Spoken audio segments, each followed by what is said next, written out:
तो दोस्तों स्टोरी की शुरुआत 1978 से होती है। इस एपिसोड में हमें डेथ वारंट के बारे में पता चलेगा। जिन दो कैदियों का इस पर नाम था उन्हें इस साल फांसी दी जाने वाली थी। कहानी की शुरुआत में फिर से हम अपने जेलर साहब सुनील को देखते हैं। वो जेल में बड़ी फुर्ती में जाते हैं क्योंकि इस बार फिर से एक नया एसपी जेल में आया था। अब जेल को गुप्ता जी की जरूरत होती है क्योंकि रंगा बिल्ला नाम के दो कैदी जिन्होंने दो टीन एजर्स का रेप करके उनका कत्ल कर दिया था, उन्हें जल्दी ही फांसी दी जाने वाली थी। इसलिए सब मीडिया का ध्यान भी उस जेल के ऊपर ही था और मीडिया को संभालना बहुत मुश्किल काम था। इसलिए किसी काबिल ऑफिसर का होना बहुत जरूरी था जिसे जेल की लीगल लैंग्वेज के बारे में अच्छी जानकारी हो। उसमें से गुप्ता जी सबसे नंबर 1 थे। एसपी साहब बोलते हैं, ये कौन सी बड़ी बात है, मीडिया को जो जवाब देना है वो तो कोई भी दे सकता है। तब डीएसपी बोलता है, सर जवाब देना तो अच्छी बात है लेकिन जल्लाद बाहर से आ रहे हैं, मान लो उनके साथ कोई दुर्घटना हो जाए या कोई उन्हें गोली मार दे या उन्हें कोई किडनैप कर ले जिससे फांसी रुकने की संभावना होती है। और तो और ऐसा भी हो सकता है, मान लो दोनों कैदियों में से लड़कर कोई आत्महत्या न कर ले जिससे फांसी रुक जाती है। अब गुप्ता जी को नौकरी तो चाहिए ही थी, सस्पेंड हो गए थे तो क्या हुआ, लेकिन उसकी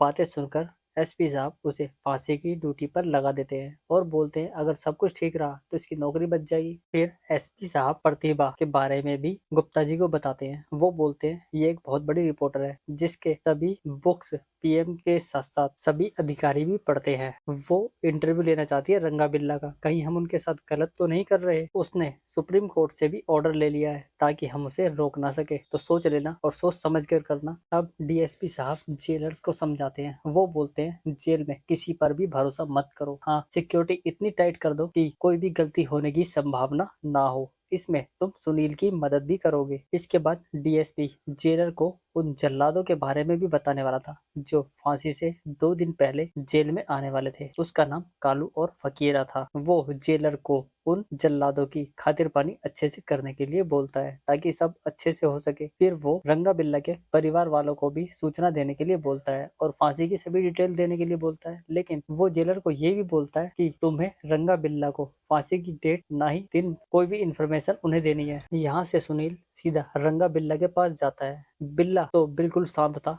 लेकिन रंगा बहुत बुरी तरह रो रहा था। उसे देखकर सुनील भावुक हो जाता है और उसे लगने लगता है कि शायद रंगा बेकसूर हो। अब नेक्स्ट डे पत्रकार भी जेल में पहुंच जाती है। वो रंगे बिल्ले से बात करने की बोलती है। तब जेलर बोलता है आप उनसे बात करके क्या करोगे, वो ठीक आदमी नहीं है। जिस पर वो पत्रकार बोलती है आप लोगों को पता है कि बिल्ला कई बार अपील कर चुका है और उसके माँ भाई भी उसके साथ खड़े हैं, लेकिन रंगा ने कोई अपील नहीं की क्योंकि उसके पास इतने पैसे भी नहीं है। और वो दोनों अपने ऊपर लगाए सारे एलिगेशन को भी नहीं मानते। पत्रकार का मानना था कि पुलिस वालों ने टॉर्चर करके उनसे उन जुर्म को कबूल करने के लिए बोला था, इसलिए ही प्रतिभा सेन जेल में उनका इंटरव्यू लेने आती है। सुनील मैडम को उसके क्वेश्चन आंसर राइटिंग में लिख कर देने के लिए बोलता है। इतना सुनकर मैडम नाराज हो जाती है और वहां से चली जाती है। अब फिर से जेलर साहब के पास एक अननोन पर्सन का फोन आता है और वो उस दिन हुई घटना के बारे में जेलर को बताती है। वो बोलती है उस दिन के बारे में तो शायद किसी को पता हो, लेकिन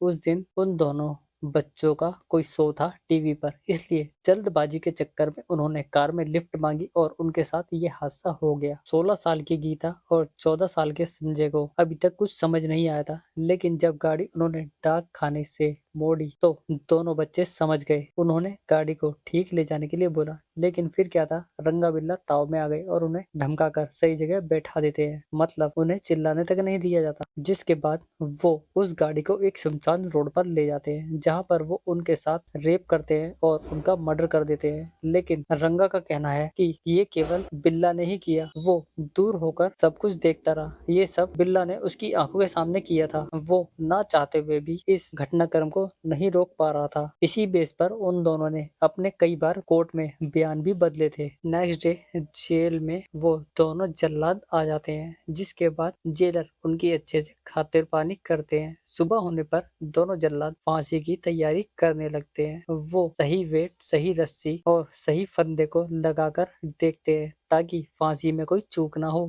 फांसी से एक दिन पहले प्रतिभा फिर से रंगा बिल्ला का इंटरव्यू लेने आती है, लेकिन इस बार भी इस बिल्ला मैडम के सामने रोने लगता है। वो बोलता है, मैडम मुझे बचा लीजिए, मैंने उन बच्चों को नहीं छुआ। हाँ, मैंने गलत काम किए, उसके लिए मैं मुंबई में जेल भी गया था, लेकिन मैंने उन बच्चों को नहीं मारा। बस मेरी गलती थी कि मैंने रंगा को नहीं रोका और उसकी सजा मुझे भुगतनी पड़ रही है। यहाँ पर प्रतिभा बिल्ला से बोलती है, तुमने कोर्ट में कभी अपील क्यों नहीं की? तो वो बोलता है, उससे क्या फायदा होने वाला था मैडम, रंगा तो करता है ना। इसके बाद मैडम सीधा बिल्ला रंगा के पास ले जाने के लिए बोलती है, लेकिन रंगा मैडम से कोई भी बात करने के लिए तैयार नहीं होता, जिसके बाद मैडम वहां से चली जाती है। अब फांसी का दिन आता है 31 जनवरी 1982, जब दोनों को सुबह 6 बजे फांसी दी जाने वाली थी। रंगा बिल्ला को एक साथ जेल से बाहर लाया जाता है। रंगा सबसे माफी मांगता जाता है क्योंकि उसने गलत किया था, लेकिन बिल्ला को मानो ऐसा लग रहा था जैसे उसने कोई गलत नहीं किया था, जिस वजह से बिल्ले को खींचकर लाया जाता है। वो रोता है, लेकिन अब उसकी कौन सुनता। जिसके बाद